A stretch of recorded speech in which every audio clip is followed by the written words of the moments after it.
세상에 제목 보세요. 첫 번째 소식부터 제목이 참담합니다. 이담 아나운서. 사람과 사람이 만나서 20년의 우정을 유지한다는 거 쉬운 일 아니잖아요. 아, 그렇죠. 게다가 이웃 간에 20년 동안 우정을 유지한다는 건 정말 쉬운 일이 아닌데 맞아요. 20년 동안의 인연을 그냥 뚝 끊어버린, 그것도 굉장히 끔찍하게 끊어버린 사건이 있었습니다. 세상에. 일단 영상으로 함께 보시겠습니다. 아, 네네. 한밤중에 남성이요, 주택가를 어슬렁거립니다. 네. 자세히 보니까요, 이 남성은요, 챙이 큰 모자와 또 마스크로 얼굴을 가리고 있고요. 네. 장갑도 착용을 하고 있습니다. 어허.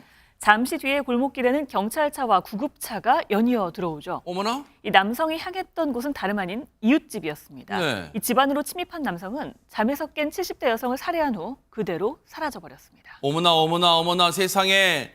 어쩐지 약간 행색이 뭔가 수상쩍다 했는데 대체 무슨 일이 벌어진 겁니까? 박성배 변호사님. 이 사건은 그제 오후 11시 20분경 전남 여수의 한 주택에서 벌어졌습니다. 이 60대 남성이 70대 여성 가족이 사는 집으로 침입해서는 이 70대 여성을 흉기로 찌르고 그대로 도주한 혐의를 받고 있는데, 범행 당시에 70대 여성이 남편과 딸이 다른 방에서 잠을 자고 있었습니다. 어머나? 이 딸이 어머니 비명 소리를 듣고 나와서 쓰러진 채 어머니를 발견하게 되는데 인근 병원으로 곧바로 옮겼지만 끝내 숨을 거두고 말았습니다. 어머나. 범행 직후에 도주한 남성, 사건 발생 15시간 만인 어제 오후 2시경 버스 터미널에서 경찰에 긴급 체포되었는데 도주를 시도하고 있었던 것으로 추정됩니다. 아니, 대관절 이게 무슨 일인 거예요?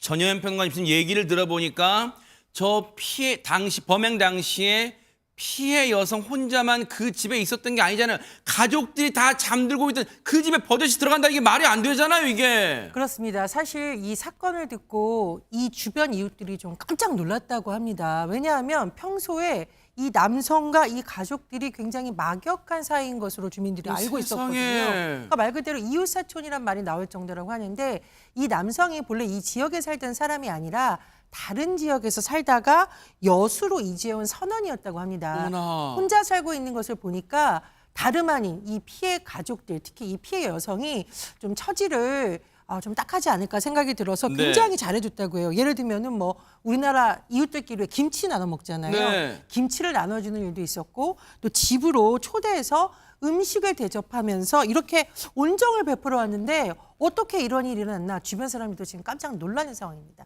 어머나, 세상에 객지에서 온 사람을 세상에 품어줬는데 이걸 그야말로 은혜를 이렇게 원수로 갚아요. 이건 경악스러운 일이 있어요. 주변 분들도, 주민분들도 정말 경악스러워서 입을 다물지 못할 것 같은데요. 관련 얘기 들어보시고 이어가 보도록 하겠습니다. 근데 각각이 막, 야, 한 집에 살다 싶어 그랬었만 말. 그 사람이 고아같이 살아가지고 뭐에 없으니까 이제 또 반찬 같은 것도 여기서 김치 같은 것도 이제 좀 담아주고 이제.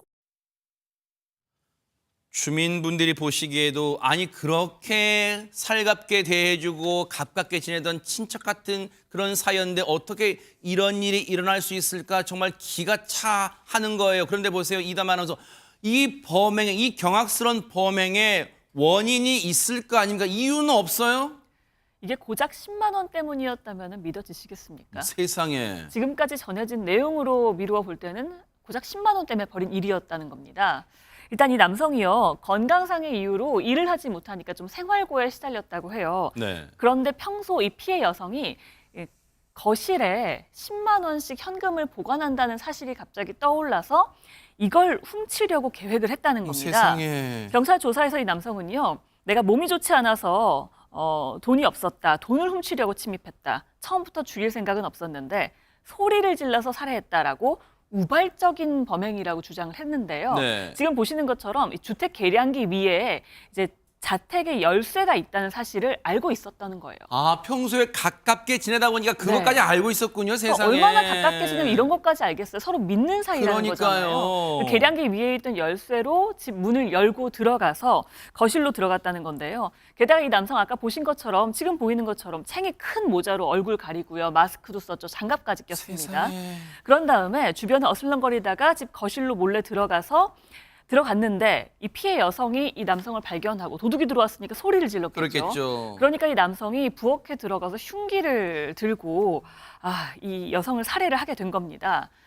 이 유가족 역시 이 피해자 검거 소식에요. 진짜 객지 사람이라서 따뜻하게 대해줬는데 은혜를 원수로 갚았다라면서 망연자실했다는 소식입니다. 아니 정말로 이런 게 사람입니까? 동물도요, 짐승도 은혜를 갚을 줄 안다, 그런 속담이 있잖아요. 사자성어가 있잖아요.